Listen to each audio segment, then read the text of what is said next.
నమస్కారం. ఇది చాలా దారుణమైన సంఘటన.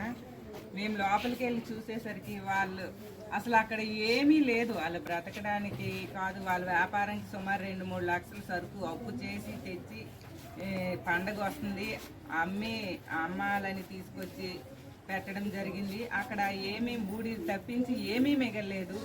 దయించి ప్రతి ఒక్కరూ ఎవరికి తోచిన సహాయం వాళ్ళకి చేసి మళ్ళీ వాళ్ళ కాలుపైన వాళ్ళని నిలబడేలాగా ఎవరికి ఎంత తోస్తే అంత హెల్ప్ చేయాలని ప్రతి ఒక్కరిని కోరుతూ, అంతేకాకుండా ప్రభుత్వ పరంగా ఏ అవకాశం ఉన్నా మా వంతు సహాయం మేము అందించడం జరుగుతుంది.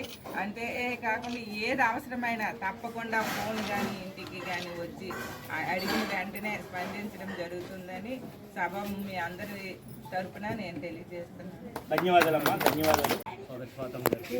అలాగే గౌరవ శాసనసభ్యులు నిన్నే వెంటనే వచ్చారు. వారు రూల్స్ ఏమీ చూడకుండా వారి జోబిలోంచి 10,000 రూపాయలు వెంటనే తీసిచ్చారు. నిజానికి అంటే రూల్ ఏం వర్తిస్తుంది ఏమొస్తుంది అనేది కాకుండా ముందు మానవతా దృక్పథంతో వారు చేశారు. అలాగే ఈ సంఘటన చూసిన తర్వాత మన జగన్మోహన్ రావు గారు కూడా అవుట్ ఆఫ్ ద రూల్ నేను ఏదైతే మా ఎంప్లాయీస్ నుంచి కూడా షేర్ చేసి నేను మా రెవెన్యూ డిపార్ట్మెంట్లో సార్ కూడా తహసీల్దార్గా ఇచ్చేశారు. అప్పటి నుంచి కూడా వారు కూడా యాక్టివ్గా ఏదైనా ఉందో ఇప్పుడు చెల్లించి కూడా సంఘటన చూసిన తర్వాత మనం అందరము చెల్లించిపోయాం. కాబట్టి ఇంకా కూడా మేము కూడా 10,000 రూపాయలు ఇచ్చాము. అలాగే ఇంకా కూడా రావాల్సినవి ఏమైనా ఉంటే కలెక్టరేట్కి లెటర్ పెట్టి మీ అందరి సహకారంతో గౌరవ ఎమ్మెల్యే గారికి చెప్పి ఇంకా ఏమైనా రావాల్సి వస్తే ఆఫీస్ పరంగా కూడా వారికి హెల్ప్ చేయడానికి పూర్తిగా సహకరిస్తాం. అలాగే ఇక్కడికి వచ్చిన అందరికీ కూడా మానవతా దృక్పథంతో సార్ ఎలాగో స్పందించారు.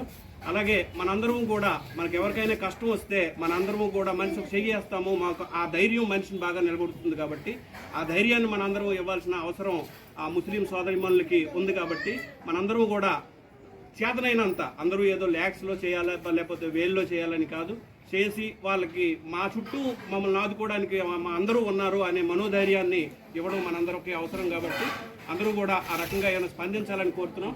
ఆఫీస్ తరఫున ఏవైతే ప్రావిజన్స్ ఉన్నాయో అన్నింటినీ కూడా మీరు చర్చ చేసి దానికి వీలైనంత సహాయం చేస్తామని చెప్పి మీ అందరికీ మనవి చేసుకుంటూ థ్యాంక్ యూ.